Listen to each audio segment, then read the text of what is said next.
Hello everyone. देखो, अपन ने last lecture में एटॉमिक स्ट्रक्चर ही स्टार्ट किया था, रदरफोर्ड एटॉमिक मॉडल तक पहुंच गए थे। मैंने आपको बोला था आपको electromagnetic wave, Planck quantum theory और क्या पढ़ के आना है, और क्या पढ़ के आना था, और पढ़ के आना था प्रकाश विद्युत प्रभाव। ठीक है, अपन इनकी बात आज करने वाले हैं। सबसे पहले बात देखिएगा, बहुत सिंपल सिंपल से डेफिनेशन है, फॉर्मूले वगैरह आज यूज में आने वाले। मैंने को इसलिए लिखा है थोड़ा सा टाइम भी कम कंज्यूम हो और थियोरटिकल पोर्शन है इसलिए। ठीक है, dual nature of light. Dual nature का मतलब प्रकाश की द्वैत प्रकृति। आइंस्टीन वगैरह ने, कुछ लोगों ने पहले एक्सपेरिमेंट किए तो उनको लगा कि पार्टिकल नेचर होता है, फिर कुछ और एक्सपेरिमेंट हुए। ठीक है, मतलब आइंस्टीन वगैरह ने देखा कि इनका वेव नेचर होता है, फिर और कुछ एक्सपेरिमेंट वगैरह हुए तो मालूम चला पार्टिकल नेचर वगैरह होते हैं। ठीक है, न्यूटन वगैरह ने एक्सपेरिमेंट किए थे। तो ऐसा बोला गया कि प्रकाश जो होता है, लाइट जो होती है, वो दो प्रकार का व्यवहार प्रदर्शित करता है, एक तो कण की तरह और एक तरंग की तरह।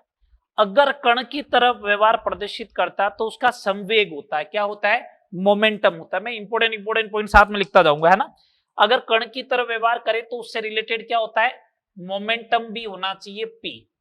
और तरंग की तरह व्यवहार करे तो उस समय क्या होना चाहिए, उसका वेवलेंथ लैम्डा, ये होने चाहिए। ठीक है बात। अब सुने बात को आगे। कण प्रकृति द्वारा किस किस की व्याख्या होती है, ये याद रखना इंपॉर्टेंट है। ठीक है ना, एक्सपेरिमेंट। कण प्रकृति द्वारा तीन चीजों की व्याख्या की जा सकती है, किसकी, एक तो ब्लैक बॉडी रेडिएशन, ठीक है, कृष्णिका ये बोलते हो जो विकिरण। Second number photo electric effect, प्रकाश विद्युत प्रभाव। और तीसरा हाइड्रोजन स्पेक्ट्रम। इनकी व्याख्या किसके द्वारा की जाती है, कण प्रकृति द्वारा। और तरंग प्रकृति द्वारा किसकी व्याख्या की जाती है, तरंग प्रकृति का मतलब कंटिन्यूअस हो, कण प्रकृति का मतलब कंटिन्यूअस नहीं, एक पार्टिकल फेंका, कण कंटिन्यूअस नहीं होता है, तरंग क्या होती है, कंटिन्यूअस होती है। तो तरंग प्रकृति द्वारा इंटरफेरेंस, व्यतिकरण और विवर्तन मींस डिफ्रैक्शन की एक्सप्लेनेशन किया जाता है। तो ये मैंने आपको लिख रखा है पूरा, समझ में आ गई बात। कण और तरंग प्रकृति दोनों की तरह ट्रीट करेगा। अपन पहले बात करते हैं उसके तरंग प्रकृति की। तो मैंने हेडिंग लगाई है ईएम वेव, इलेक्ट्रोमैग्नेटिक वेव, जिन्हें अपन विद्युत चुंबकीय तरंगे बोलते हैं। मैक्सवेल साइंटिस्ट था, उसने क्या ऑब्जर्वेशन देखा, फिजिक्स में वैसे पूरी पढ़ोगे, पूरा चैप्टर है ईएम वेव, लेकिन इसने क्या बोला मैक्सवेल ने ये बोला कि अगर कोई त्वरित एक्सेलरेटेड चार्ज पार्टिकल है, कैसा चार्ज पार्टिकल है, एक्सेलरेटेड चार्ज पार्टिकल है, तो वो क्या करता है, एक चुंबकीय क्षेत्र उत्पन्न करता है। और किस रूप में गति करता है, तरंग के रूप में गति करता है। तो चार्ज पार्टिकल है तो उसका इलेक्ट्रिक फील्ड भी होगा, चुंबकीय क्षेत्र उसने उत्पन्न कर दिया तो दो हो गए। गति कर रहा है तो इसको बोला कि एक विद्युत चुंबकीय तरंग के रूप में गति करता है, जिसे विद्युत चुंबकीय तरंग कहते हैं। इसका मतलब दो कंपोनेंट होंगे, विद्युत और चुंबकीय। देखो, मैक्सवेल के अनुसार त्वरित आवेशित कण चुंबकीय क्षेत्र उत्पन्न करता है, उन तरंग के रूप में संचरित होता है। Properties of EM wave. Properties of EM wave ऐसे होती है, बेसिकली ईएम वेव ये होती है, ये, ठीक है, ये ईएम वेव है, 1 2 3, ये डायरेक्शन ऑफ प्रोपागेशन है, ऐसे ईएम वेव गति कर रही है। ये अगर इसका विद्युत क्षेत्र है तो ये कौन सा होगा, चुंबकीय क्षेत्र। तो तीनों एक दूसरे के क्या हुए, परपेंडिकुलर। देखो, ये इलेक्ट्रिक फील्ड, ये मैग्नेटिक फील्ड और ये तरंग संचरण की दिशा। अब 2 डायमेंशन में बनाना था डायग्राम, इसलिए देखो इलेक्ट्रिक फील्ड ये ब्लैक वाला है, ब्लू वाला कैसा है, मैग्नेटिक, ये इसके परपेंडिकुलर है। तो मैं ऐसा बोल दूं, इलेक्ट्रिक फील्ड परपेंडिकुलर होगा मैग्नेटिक फील्ड के, परपेंडिकुलर होगा किसके, तरंग संचरण के। तीनों एक दूसरे के क्या है, परपेंडिकुलर है, पहली बात। सेकेंड नंबर, इलेक्ट्रोमैग्नेटिक वेव को संचरण के लिए किसी माध्यम की आवश्यकता नहीं होती है, माध्यम की आवश्यकता नहीं होती, इसका मतलब निर्वात में भी गति कर सकती है। और किस वेग से गति करेगी, प्रकाश के वेग से। और प्रकाश का वेग कितना होता है, 3 इंटू 10⁸ मीटर पर सेकेंड। कितना होता है, 3 इंटू 8 मीटर पर सेकेंड। चलो आगे, कुछ डेफिनेशन है, अब आगे कुछ डेफिनेशन है, उसमें पहली डेफिनेशन, ठीक है, मैं इनको हटा रहा हूं, अब अपन बात कर रहे हैं आगे।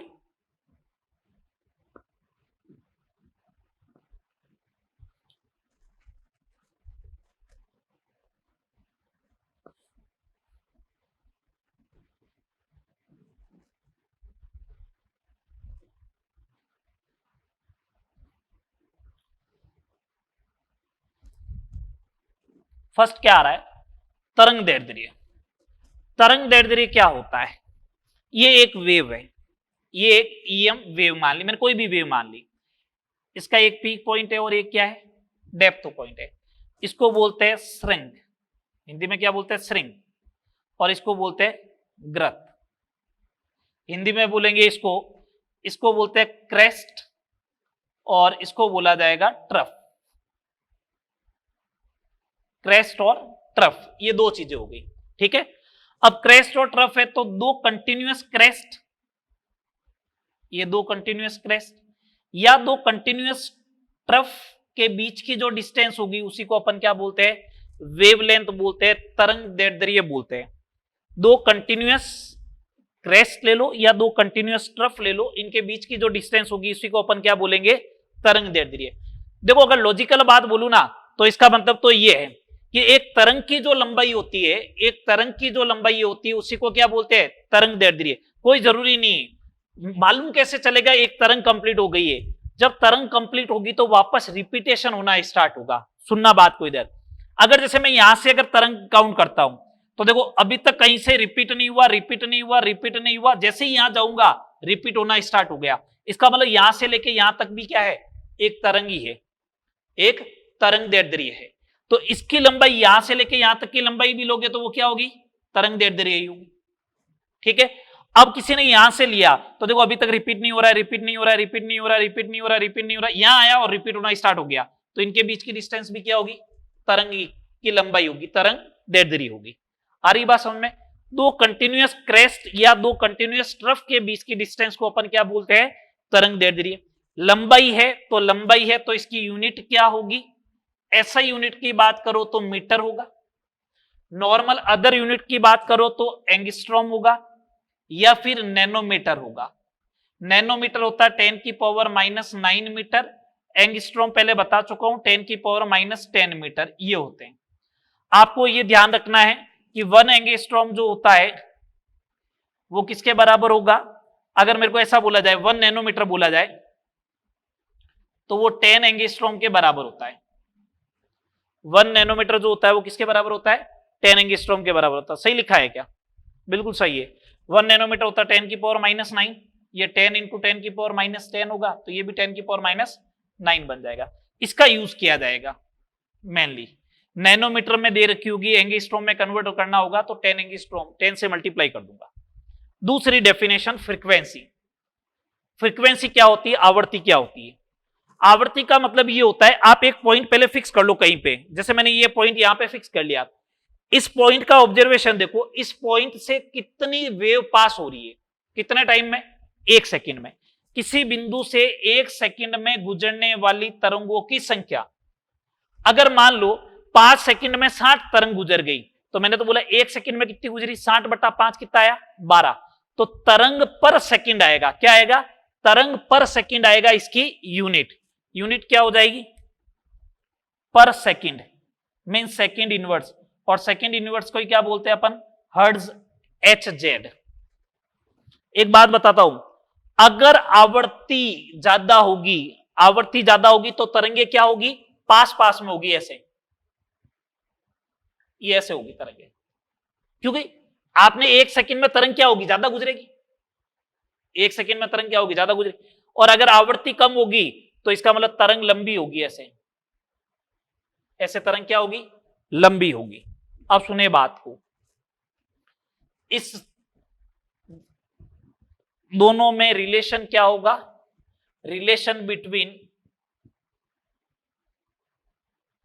लैम्डा एंड न्यू, इसको न्यू बोलते हैं ना, वी नहीं न्यू है, NU, न्यू।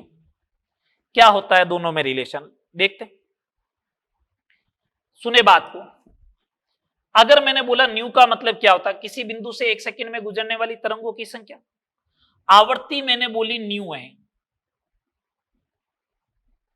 तो इसका मतलब 1 सेकंड में न्यू तरंगे पास होती है, न्यू तरंगे गुजरती है। अगर न्यू तरंगे गुजरती है तो कितनी लंबाई गुजर गई, एक तरंग की लंबाई होती है कितनी, लैम्डा तो न्यू तरंगे गुजर गई तो न्यू इंटू लैम्डा, तो कितनी डिस्टेंस कवर हो गई, तय दूरी, तरंग द्वारा तय दूरी कितनी हो जाएगी, न्यू इंटू लैम्डा, वो भी कितने सेकंड में, 1 सेकंड में।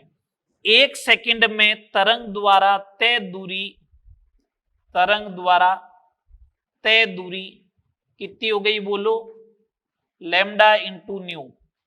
इसका मतलब 1 सेकंड में तय दूरी को अपन क्या बोलते हैं, वेलोसिटी, और इलेक्ट्रोमैग्नेटिक वेव की वेलोसिटी क्या होती है, c, तो c बराबर न्यू इंटू लैम्डा, ये रिलेशन होगा। अब c क्या है, कांस्टेंट है, c कांस्टेंट है तो न्यू बढ़ेगा तो लैम्डा क्या हो जाएगा, कम, न्यू कम होगा तो लैम्डा बढ़ जाएगा। ठीक है बात, ये आ गया इन दोनों में रिलेशन, c बराबर न्यू इंटू लैम्डा। ये इलेक्ट्रोमैग्नेटिक वेव के लिए क्या है, एप्लीकेबल है, ध्यान रखें। अगला 3rd नंबर की डेफिनेशन, 3rd नंबर, तरंग संख्या, वेव नंबर,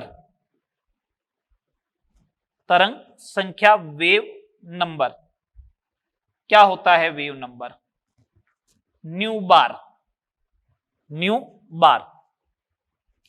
इकाई लंबाई में, इकाई लंबाई में तरंगों की संख्या को, तरंगों की संख्या को तरंग संख्या कहते हैं। इकाई लंबाई में तरंगों की संख्या को क्या कहते हैं, तरंग संख्या कहते हैं। तो देखो, अगर लैम्डा लंबाई होती है तो कितनी तरंग होती है, 1, इकाई लंबाई में कितनी तरंग हो जाएगी, 1 बटा लैम्डा, और 1 बटा लैम्डा को अपन क्या बोलते हैं, न्यू बार, तरंग संख्या। लैम्डा लंबाई में 1 तरंग होती है तो 1 इकाई लंबाई में कितनी तरंग हो जाएगी, 1 बटा लैम्डा, और 1 बटा लैम्डा मींस इकाई लंबाई में तरंगों की संख्या को क्या बोलते हैं, तरंग संख्या बोलते हैं। यूनिट पूछेगा तो क्या होगा, यूनिट मीटर इनवर्स, यूनिट क्या हो जाएगी, मीटर इनवर्स। ठीक है, आगे देखो 4th नंबर, आवर्तकाल, टाइम पीरियड।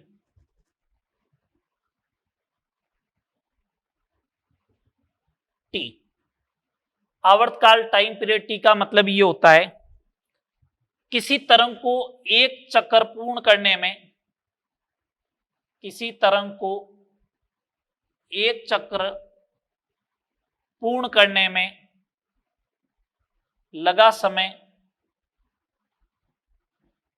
लगा समय आवर्तकाल कहलाता है। टाइम है तो यूनिट क्या होगी, सेकंड, तो टी बराबर 1/न्यू, यूनिट क्या हो जाएगी, सेकंड। ये बेसिक इनके बारे में बात हो गई अपनी, कि इलेक्ट्रोमैग्नेटिक वेव होती क्या है, उसकी प्रॉपर्टीज, और उससे रिलेटेड 4 इंपॉर्टेंट डेफिनेशन इनकी बात कर ली। अब इसके ऊपर 1-2 न्यूमेरिकल की बात करेंगे अपन। उससे पहले मैं इलेक्ट्रोमैग्नेटिक वेव होता क्या है वो बता देता हूं, कौन कौन सी इलेक्ट्रोमैग्नेटिक वेव होती है, क्यों अपन को आइडिया रखना है।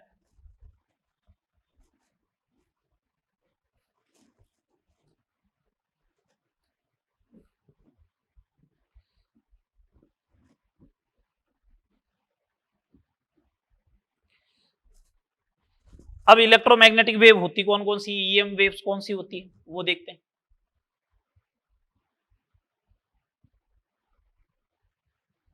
ईएम वेव्स होती कौन सी है, फर्स्ट देखो, cosmic rays, gamma rays, cosmic gamma, उसके बाद एक्स रेस, फिर ultraviolet, cosmic gamma x ultraviolet को हिंदी में बोलते हैं पराबैंगनी, फिर है विजिबल। ठीक है, विजिबल के बाद में जो है वो है इंफ्रारेड अवरक्त, इंफ्रारेड अवरक्त। उसके बाद अपन बात करें माइक्रोवेव,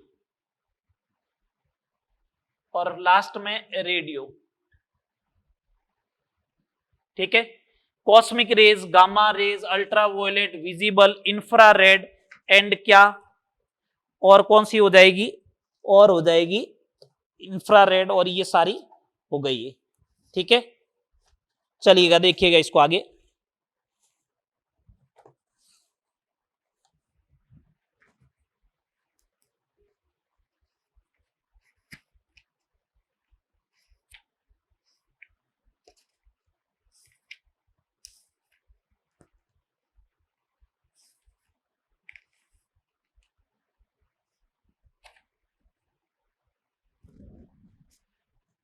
सुनना बात को, आप ऐसे गए ना,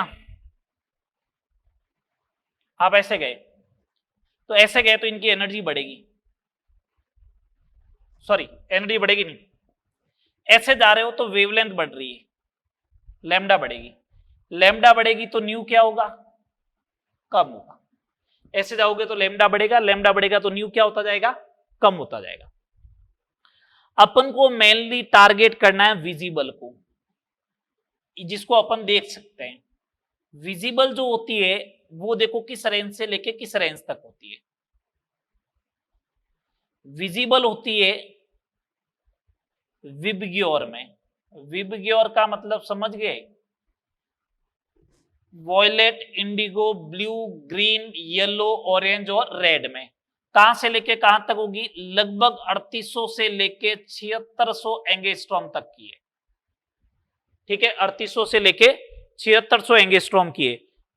तो इसका मतलब रेड कलर की वेवलेंथ जो होगी वो ग्रीन वाले से ज्यादा होगी, ग्रीन वाले की वॉयलेट वाले से ज्यादा होगी, और न्यू ज्यादा किसकी होगी, वॉयलेट की, और रेड की न्यू क्या हो जाएगी, कम हो जाएगी।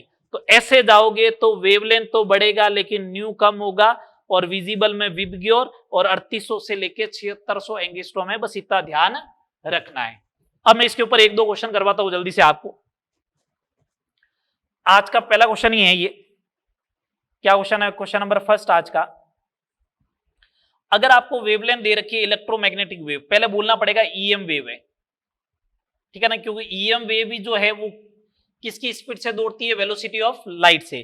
तो ईएम वेव का लैम्डा दे रखा है 6000 एंगस्ट्रॉम, और पूछा क्या गया कि इसका न्यू क्या होगा, और क्या पूछा, न्यू बार क्या होगा, इस टाइप से क्वेश्चन।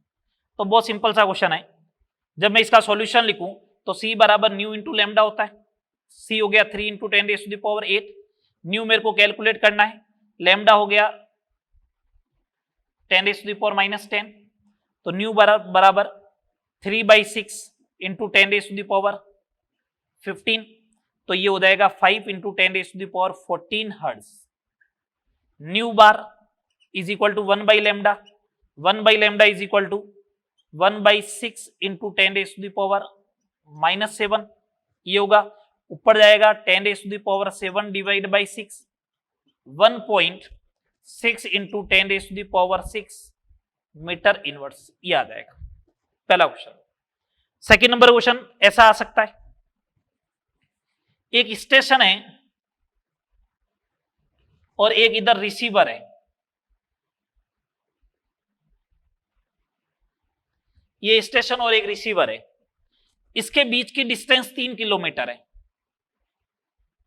इसके बीच की डिस्टेंस 3 किलोमीटर है। 6 मेगाहर्ट्ज आवृत्ति की रेडियो वेव को, आवृत्ति की रेडियो वेव को रिसीवर से स्टेशन पहुंचने में कितना समय लगेगा। ये क्वेश्चन बहुत अच्छा है, ठीक है, आप वीडियो को पॉज करके उसके बाद करें और अपना आंसर चेक करना, ठीक है। देखो मेरे को तो बोला रेडियो वेव है, तो रेडियो वेव का मतलब इलेक्ट्रोमैग्नेटिक वेव हो गया।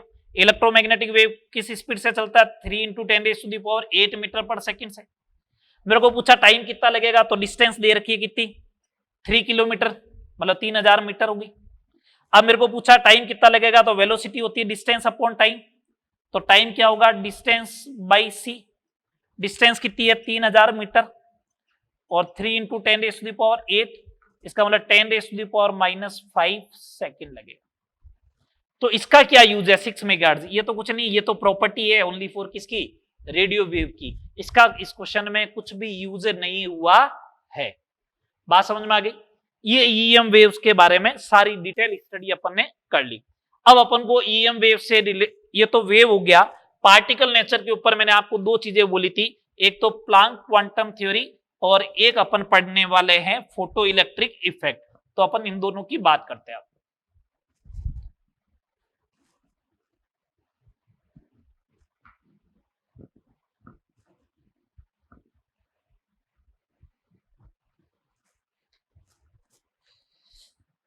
चलिए देखिएगा next, Planck quantum theory, Planck का क्वांटम सिद्धांत। मैक्स प्लांक करके एक साइंटिस्ट था, उसने अपनी एक थ्योरी दी, प्लैंक क्वांटम थ्योरी।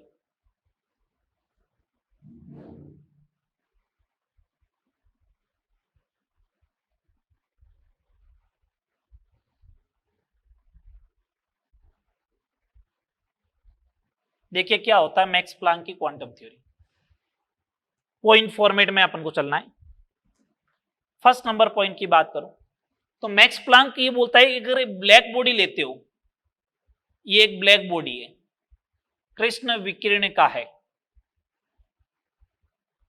तो ब्लैक बॉडी जो होती है वो, इसका मतलब ये कभी नहीं समझे जो विकिरणों को अवशोषित करती है ना। ब्लैक बॉडी का मतलब जो रेडिएशन एब्जॉर्ब करेगी, अवशोषित करेगी, उन्हीं विकिरणों को वापस क्या करेगी? उत्सर्जित भी करेगी। आ रही बात समझ? अगर एक ब्लैक बॉडी लिया जाए, एक कृष्ण विकिरणिका ली जाए, एक कृष्ण बॉडी ली जाए, तो वो क्या करती है? रेडिएशन एमिट करेगी। रेडिएशन जब एमिट करती है तो वो कंटिन्यूअस मैनर में नहीं करके ऊर्जा के छोटे छोटे पैकेट के रूप में करती है। ये देखो, ये ऊर्जा के छोटे छोटे पैकेट के रूप में करती है। इन छोटे छोटे पैकेट को क्या बोलते हैं? क्वांटम बोलते हैं। तो मैक्स प्लांक ने क्या बोला? मैक्स प्लांक ने ये बोला, मैक्स प्लांक ने ये बोला, कोई भी ब्लैक बॉडी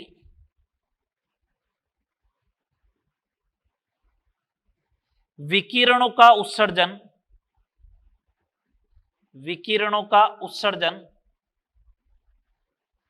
सतत रूप में न करते हुए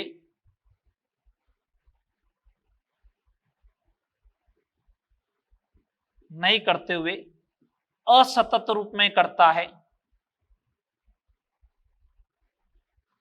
असतत रूप में करता है। ठीक है, पहला point. Second number point,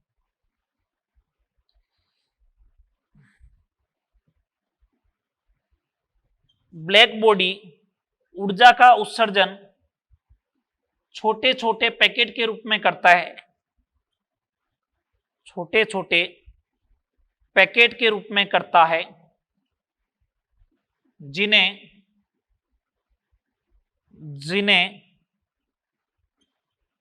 quanta या क्वांटम कहते हैं।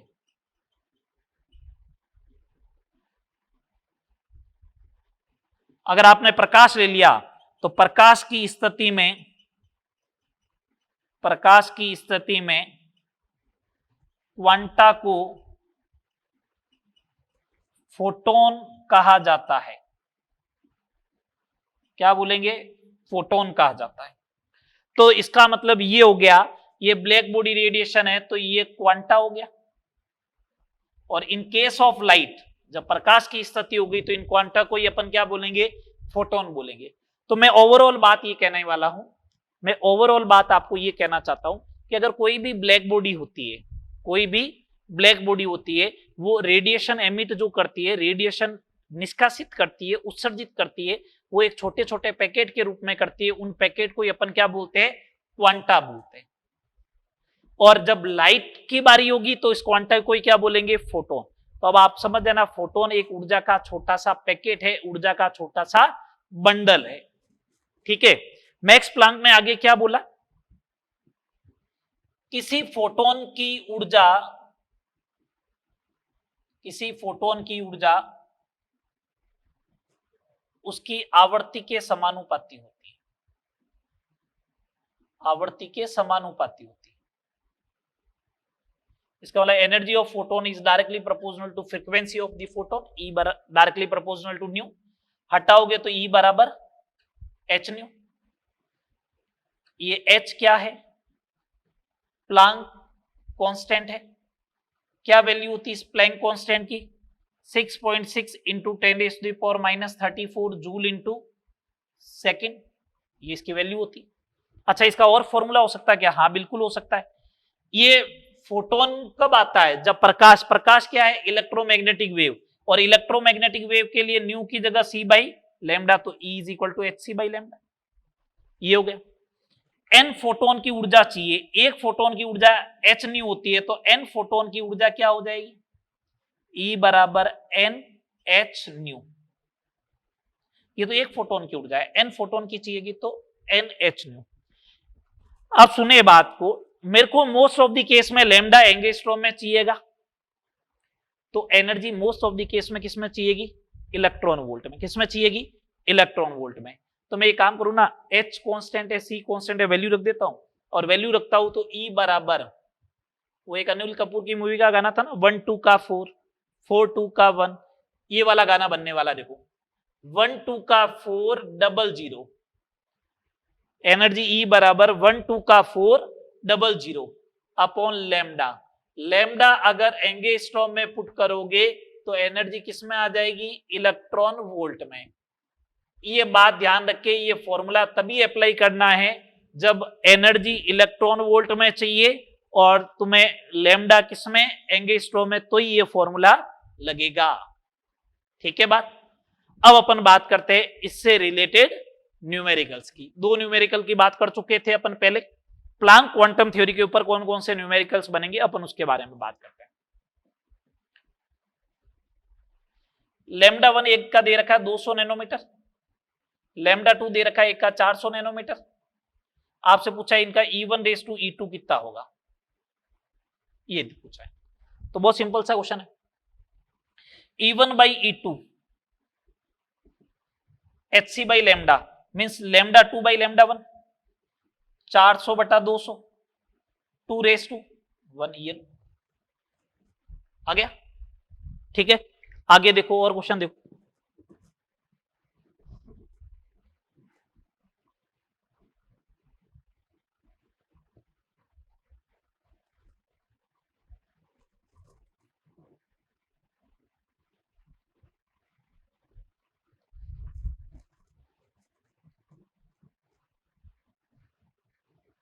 अगला क्वेश्चन देखो, क्वेश्चन नंबर 4।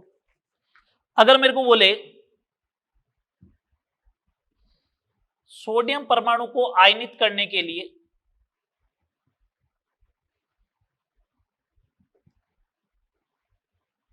आयनित करने के लिए 310 नैनोमीटर का फोटोन पर्याप्त है, पर्याप्त है, तो सोडियम की आयनन ऊर्जा किलो जूल पर मोल में ज्ञात करो। ये पूछिए, बहुत सिंपल सी बात है। मैंने कहा देखो एक काम करते हैं, पहले ऊर्जा तो ज्ञात करें कितनी चाहिएगी। तो मैंने कहा 1 2 का 400 अपॉन लैम्डा एंगस्ट्रॉम है, तो इसको एंगस्ट्रॉम में कन्वर्ट नहीं कर सकते हो क्या? कितनी आएगी? 4 इलेक्ट्रॉन वोल्ट, 4 इलेक्ट्रॉन वोल्ट। और अब अगर इस 4 इलेक्ट्रॉन वोल्ट को जूल में कन्वर्ट करना है तो 1 इलेक्ट्रॉन वोल्ट बराबर इतने जूल। आपको ये तो एक सोडियम के लिए है, एक Na के लिए, एक मोल के लिए चाहिए, तो अब तो मोल पढ़ चुके हो ना। एक मोल के लिए कितनी हो जाएगी? 6.02 इंटू 10⁻23, ये जूल पर मोल आ गई। तो कितना आ गया? 6.4 इंटू 6 इंटू 10⁻4 जूल पर मोल। किलो जूल में चाहिए तो 64 इंटू 6 किलो जूल पर मोल,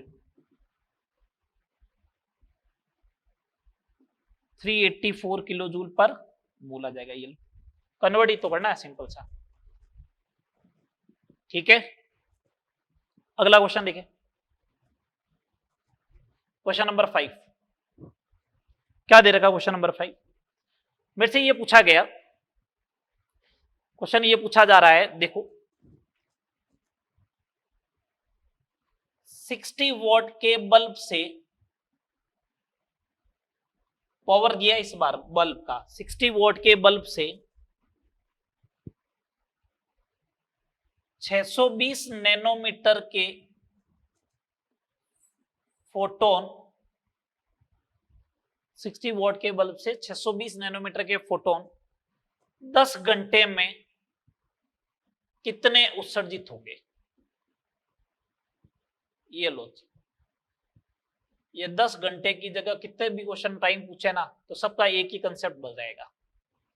मैंने कहा एक बात बताओ मेरे को, एनर्जी तो दी नहीं इस बार, नहीं दी ना, कोई बात नहीं। देखो पावर दिया, तो पावर क्या होता है? एनर्जी बाई टाइम, यही तो होता है। एनर्जी बाई टाइम होता है तो क्या होगा? ये number of photon by divide by T, और ये हो गया एच सी बाई लेमडा, ये तो बात हो गई। अरे N H C by lambda तो होता ही है ना, तो दोनों साइड टी से डिवाइड कर दिया। ये नंबर ऑफ फोटोन पर सेकंड आ गया, ये क्या आ गया? फोटोन प्रति सेकंड, कितने फोटोन प्रति सेकंड है वो आ जाएंगे। और ये क्या आ गई? पावर कितनी? 60। ये लो, ये नंबर ऑफ फोटोन प्रति सेकंड को मैंने एनटी से लिख दिया। इसको मैंने एक काम किया, 12400 बट्टा क्या क्या, ये तो इलेक्ट्रॉन वोल्ट में आएगी ना सर? हाँ, और इधर तो जूल चल रहा है, ऐसा यूनिट चल रही, बिल्कुल बात है, तो इसको कन्वर्ट करना पड़ेगा। ये लो कन्वर्ट कर दिया मैंने, ये हो गया 2। तो एनटी बराबर 60 इंटू 10 की पावर 19 अपॉन 3.2 आ गया। इतने फोटोन प्रति सेकंड आ गए, ये फोटोन प्रति सेकंड है। तो मैंने कहा देखो मेरे को तो क्या कैलकुलेट करना है 10 घंटे में, तो 10 आवर में फोटोनों की संख्या, 10 आवर में फोटोनों की संख्या, तो 10 आवर में कितने फोटोन हो जाएंगे? पर सेकंड इतने फोटोन हैं, तो एक सेकंड, एक घंटे में होते हैं 3600 सेकंड, इंटू 10 घंटे में होते हैं मल्टीप्लाई बाई 10, तो कितने आगे? 1 2 3 4 तो सीधे ही लगा दो आप, 36 into 6 into 10 raise to the power 23 upon 3.2।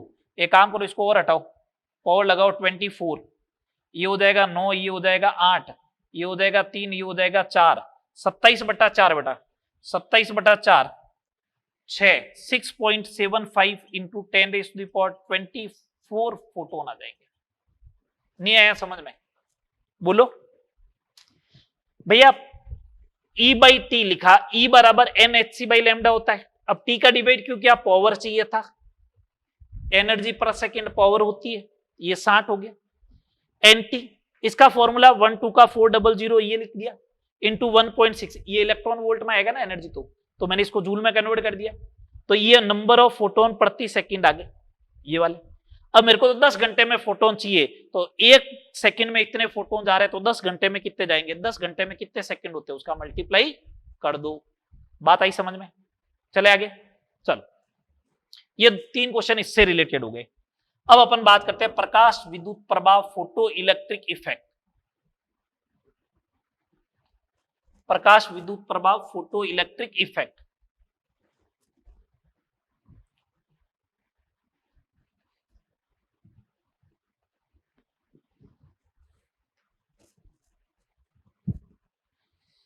Photo electric effect, प्रकाश विद्युत प्रभाव।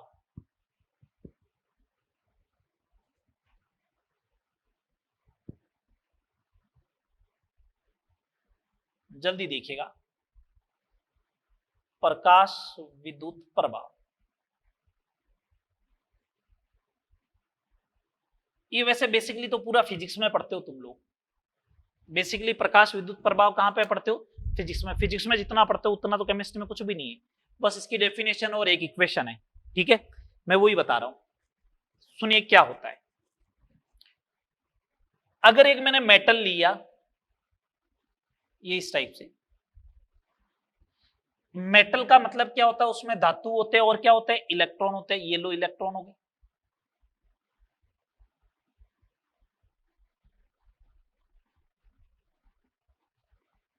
ये इलेक्ट्रॉन। अगर किसी धातु की सतह पर अगर फोटोन आपतित किया जाए, ये क्या हो गए? फोटोन। तो इलेक्ट्रॉन क्या होते हैं? बाहर निकलते हैं। ये इलेक्ट्रॉन क्या होगा? बाहर निकलेगा। ये इलेक्ट्रॉन क्या होगा? बाहर निकलेगा। फोटोन गिराने से अगर किसी धातु की सतह से इलेक्ट्रॉन बाहर निकलते हैं, और जब इलेक्ट्रॉन बाहर निकलेंगे तो इलेक्ट्रॉन दौड़ेंगे तो करंट फ्लो होगी, करंट को बोलते हैं विद्युत। तो फोटोन गिराया, इलेक्ट्रिक करंट फ्लो हुई, इसलिए नाम है इसका फोटो इलेक्ट्रिक इफेक्ट। और उत्सर्जित होने वाले इलेक्ट्रॉन को क्या बोलेंगे? Photo electron. क्या बोलेंगे? Photo electron. ठीक है, तो इसकी डेफिनेशन क्या हो जाएगी? जब किसी धातु की सतह पर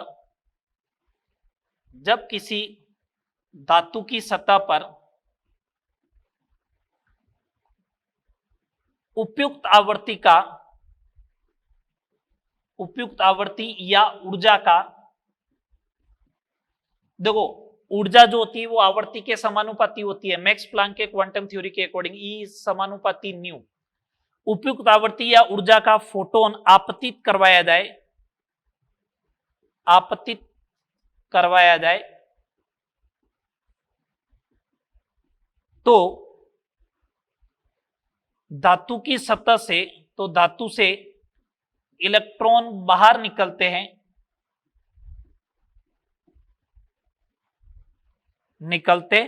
हैं जिन्हें फोटो इलेक्ट्रॉन कहते हैं। फोटो इलेक्ट्रॉन कहते हैं एवं इस प्रभाव को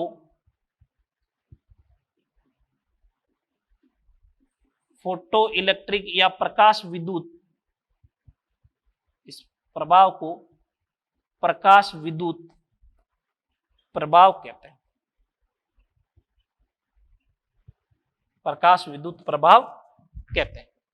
मैं तो इसमें काम की चीज बोलूंगा। जब किसी धातु की सतह पर उपयुक्त आवर्ती या ऊर्जा का फोटोन आपतित करवाया जाए तो धातु की सतह से इलेक्ट्रॉन बाहर निकलता है, जिन्हें फोटो इलेक्ट्रॉन कहते हैं, एवं इस प्रभाव को क्या कहते हैं? प्रकाश विद्युत प्रभाव कहते हैं। ठीक है बात। जब इसका एक्सपेरिमेंट सेटअप किया गया ना, तो क्या क्या ऑब्जर्वेशन मिले, सुनना बात कुड़न से। क्या क्या ऑब्जर्वेशन आए बी वाले पार्ट में? मैं शॉर्ट में लिखूंगा ऑब्जर्वेशन, क्यों सारे फिजिक्स में पढ़ते हो बेसिकली।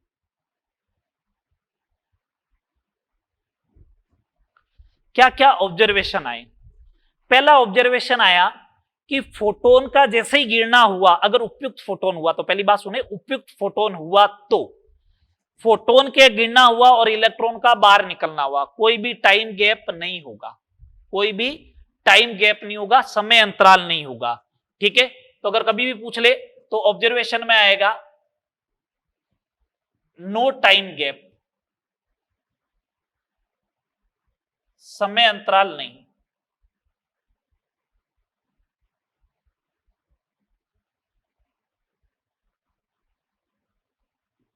कोई भी टाइम गैप नहीं आएगा। सेकंड नंबर, फोटो इलेक्ट्रॉनों की जो संख्या होगी, फोटो इलेक्ट्रॉनों की संख्या जो होती है वो डिपेंड करती है, फोटो इलेक्ट्रॉनों की संख्या किस पर निर्भर करती है? फोटो इलेक्ट्रॉनों की संख्या किसके ऊपर डिपेंड करेगी? प्रकाश की तीव्रता पर निर्भर करती है, इंटेंसिटी ऑफ लाइट, तीव्रता पर निर्भर करती है।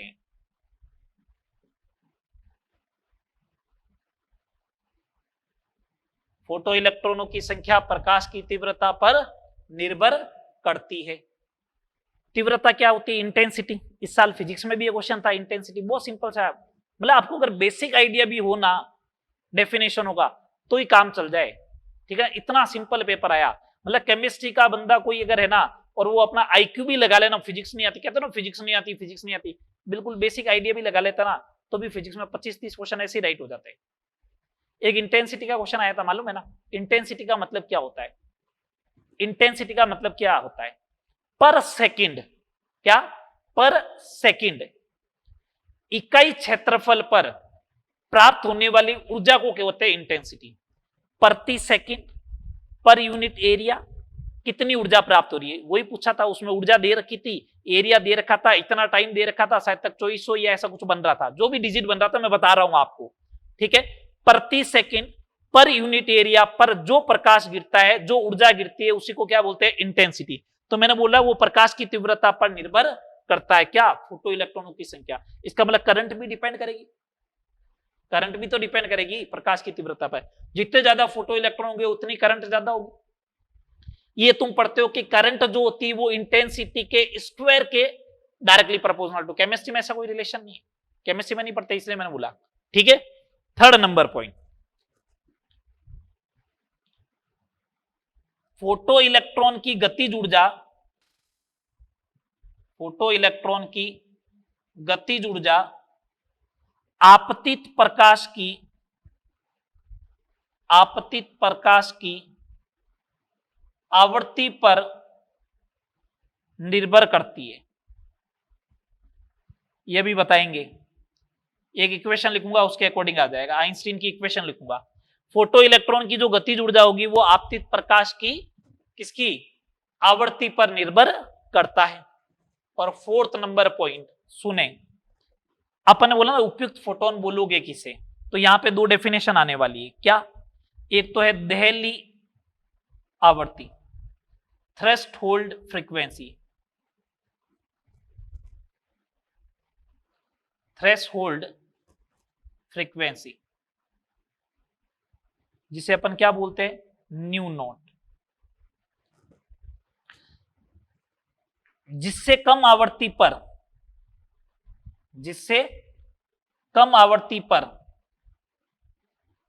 थ्रेशोल्ड फ्रीक्वेंसी डेली आवृत्ति क्या है, वो न्यूनतम आवृत्ति जिससे कम आवृत्ति पर फोटो इलेक्ट्रिक इफेक्ट शो नहीं होता है, उसी को अपन क्या बोलेंगे, देहली आवृत्ति। और एक है देखो, देहली आवृत्ति अगर न्यूनतम है तो तरंग दैर्ध्य क्या होगी, मैक्सिमम। तो देहली तरंग दैर्ध्य क्या होती है, देहली तरंग दैर्ध्य क्या होती है, उसको अपन बोलते हैं लैम्डा नॉट। तो देहली तरंग दैर्ध्य होती है अधिकतम आवृत्ति, अधिकतम तरंग दैर्ध्य जिससे अधिक तरंग दैर्ध्य पर, जिससे अधिक तरंग दैर्ध्य पर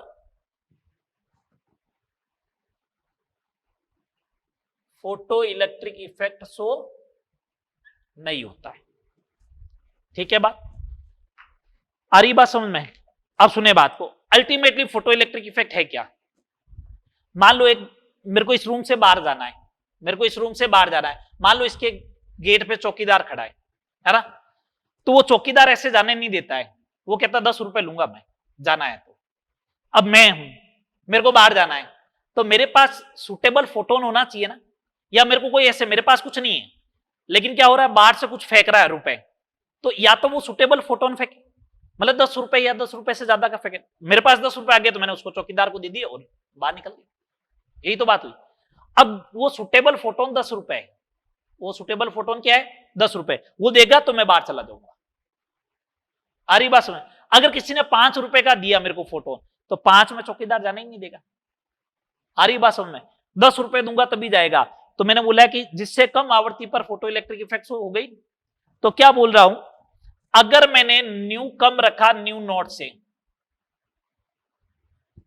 जो आपतित प्रकाश की आवृत्ति है वो न्यू नॉट से कम है, तो फोटो इलेक्ट्रिक इफेक्ट शो ही नहीं होगा। अगर मैंने न्यू बराबर रख दिया न्यू नॉट से, तो फोटो इलेक्ट्रिक इफेक्ट शो तो हो जाएगा, लेकिन इलेक्ट्रॉन बाहर निकल के बैठ जाएगा, काइनेटिक एनर्जी हो जाएगी 0। और न्यू ज्यादा हो गया न्यू नॉट से, तो फोटो इलेक्ट्रिक इफेक्ट शो भी होगा और kinetic energy is not equal to 0। तो 3 तो केस ये ध्यान रखना।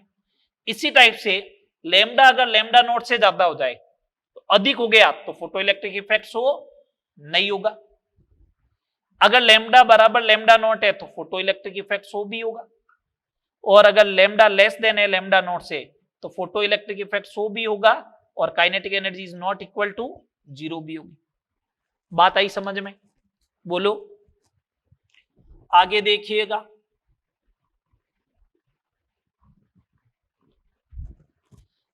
ये एटॉमिक स्ट्रक्चर में बेटा थ्योरेटिकल पार्ट ज्यादा इंपॉर्टेंट है ना, न्यूमेरिकल तो अगर आपको फॉर्मूला अप्लाई करना है तो फॉर्मूले बेस ही आएंगे, लेकिन क्वेश्चन बहुत अच्छे अच्छे आते हैं इसमें। इस बार तो बहुत सिंपल सा क्वेश्चन आ गया था, इलेक्ट्रॉन प्रोटॉन न्यूट्रॉन का काउंटेशन। अब मैंने क्या किया, मैंने कहा आपतित प्रकाश की जो आपतित फोटोन की जो ऊर्जा होगी वो दो काम करती है। क्या क्या?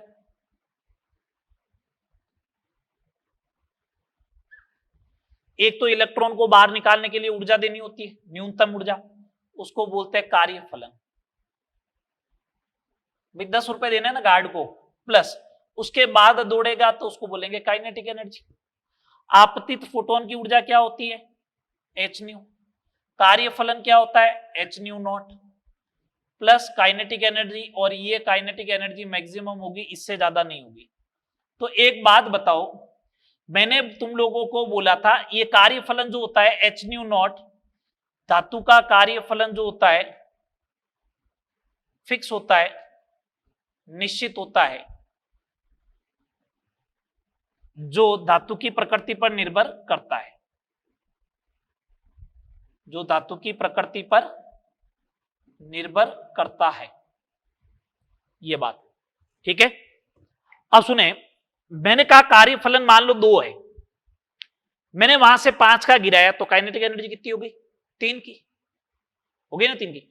अगर मैंने 10 का गिराया तो 2 तो यहां लग गया, काइनेटिक एनर्जी कितनी आएगी? 8 की। तो क्या काइनेटिक एनर्जी इसके ऊपर डिपेंड नहीं करी है क्या? आपतित फोटोन की ऊर्जा पर। और आपतित फोटोन की ऊर्जा किसके ऊपर डिपेंड करती है? न्यू के ऊपर। किसके ऊपर डिपेंड करती है? न्यू के ऊपर। चलिए अब इसके ऊपर 2 क्वेश्चन देखिएगा। क्वेश्चन नंबर 6 5 करवा चुका हूं, क्वेश्चन नंबर 6 देखिएगा, सिंपल सा क्वेश्चन है।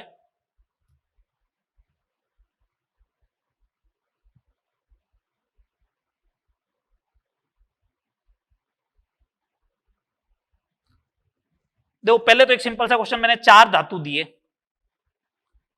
आपको, ए बी सी और डी, और उनके कार्यफलन दे दिए फाई। कार्यफलन को किससे लिखते हैं? फाई से।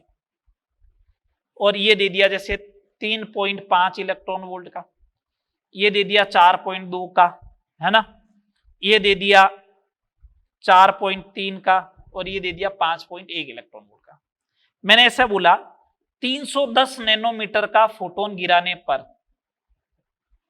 फोटोन आपतित करवाने पर कौन से धातु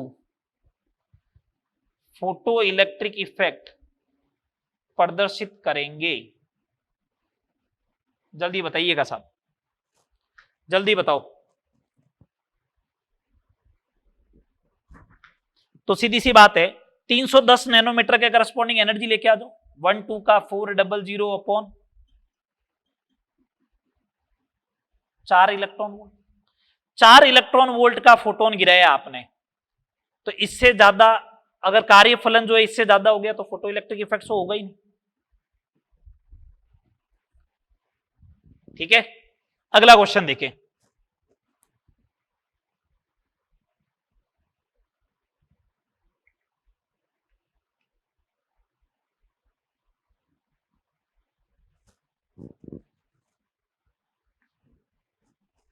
अगला क्वेश्चन देखें, question number 7। 5.2 into 10⁻14 second inverse आवर्ती का फोटोन, आवर्ती का फोटोन किसी धातु की सतह पर,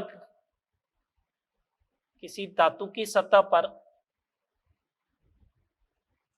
गिराने पर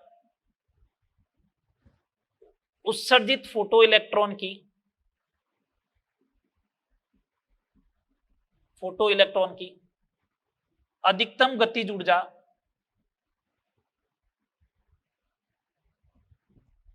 अधिकतम गतिज ऊर्जा 1.32 इंटू 10⁻⁻19 जूल है, तो न्यू नॉट ज्ञात करो। तो क्या कैलकुलेट करना है? न्यू नॉट ज्ञात करो। बहुत सिंपल क्वेश्चन है ये भी, लगाओ सॉल्यूशन लगाओ। एच न्यू बराबर H new not plus kinetic energy maximum, यही तो बात हुई है ना, सही बात है। तो अपन को न्यू नॉट कैलकुलेट करना है, तो न्यू नॉट हो जाएगा, देखो new minus kinetic energy divide by H. अरे काम करो ना, काइनेटिक एनर्जी इधर ले आओ फिर एच से डिवाइड कर दो, तो ये new minus kinetic energy divide by H हो गया। न्यू कितना है बोलो, माइनस काइनेटिक एनर्जी कितनी है, एच कितना होता है 6.6 इंटू 10⁻⁻34। एक काम करो ऊपर जाएगा तो कितना हो जाएगा 10⁻15 बच जाएगा ना। 10⁻15 को ऐसा लिख दूं क्या 13.2, ये 6.6 ये हो गया 2, 3.2 इंटू 10⁻14 सेकेंड इनवर्स। बोलो, सिंपल सा क्वेश्चन है, देख लो। ठीक है, एक question last question photo electric effect के ऊपर और देख लो।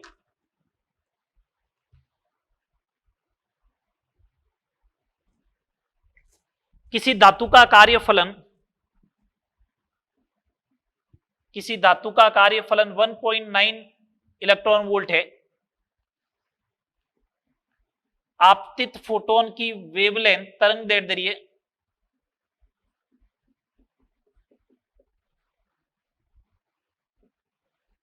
3100 एंगस्ट्रॉम है या 310 नैनोमीटर है, तो उत्सर्जित इलेक्ट्रॉन की अधिकतम गतिज ऊर्जा या उत्सर्जित इलेक्ट्रॉन का वेग ज्ञात करो। चलो वेग ज्ञात करो, ये आ गया क्वेश्चन। ठीक है, मैं दो पार्ट में कर रहा हूं उस क्वेश्चन को, आधा यहां पे कर लूंगा और आधा यहां पे कर लूंगा, है ना।